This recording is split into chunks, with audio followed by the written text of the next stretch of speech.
অধিকৃত পশ্চিম তীরের হেব্রনে অবস্থিত ইব্রাহিমী মসজিদ, যা মুসলিম, ইহুদি ও খ্রিস্টান তিন ধর্মের কাছেই অন্যতম পবিত্র স্থান।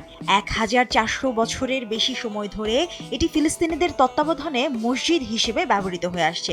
কিন্তু সাম্প্রতিক সময়ে এই ঐতিহাসিক স্থাপনাটির ওপর নিয়ন্ত্রণ জোরদারের চেষ্টা চালাচ্ছে ইসরায়েল, যা ঘিরে নতুন করে বিতর্ক ও উত্তেজনা তৈরি হয়েছে। চলতি বছরের জানুয়ারিতে ইসরায়েল ইব্রাহিমী মসজিদের ফিলিস্তিনি পরিচালকদের প্রবেশে নিষেধাজ্ঞা দেয় এবং স্থাপনাটির একটি অংশের পরিকল্পনা ও নির্মাণ সংক্রান্ত অধিকার নিজের হাতে নেয়। ফিলিস্তিনি কর্তৃপক্ষ বলছে এটি দীর্ঘদিনের চুক্তির লঙ্ঘন।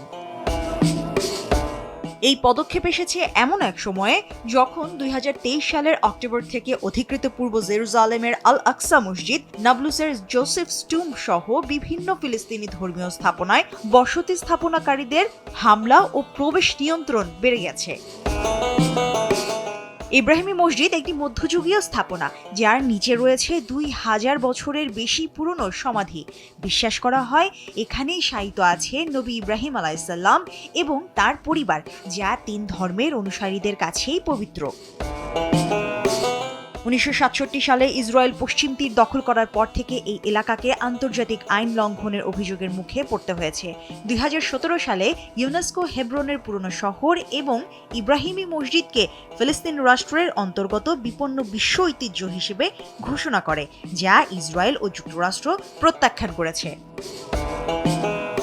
1994 সালের রমজান মাসে ইহুদি বসতি স্থাপনকারী বারুখ গোল্ডস্টেইনের হামলায় 29 জন ফিলিস্তিনি মুসল্লি নিহত হন।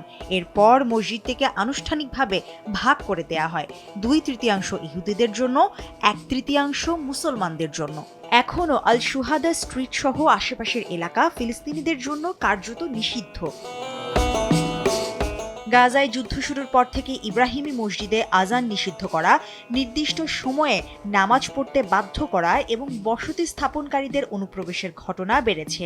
ইসরায়েলি কর্তৃপক্ষ সম্প্রতি মসজিদের কেন্দ্রীয় উঠান নিজেদের নিয়ন্ত্রণে নিয়ে সেখানে ছাদ নির্মাণের উদ্যোগ নেয়, যার বিরুদ্ধে ফিলিস্তিনিরা দীর্ঘদিন ধরে আপত্তি জানিয়ে আসছেন। একই সঙ্গে মসজিদের পরিচালক এবং তত্ত্বাবধায়কদের সাময়িকভাবে নিষিদ্ধ করা হয়েছে।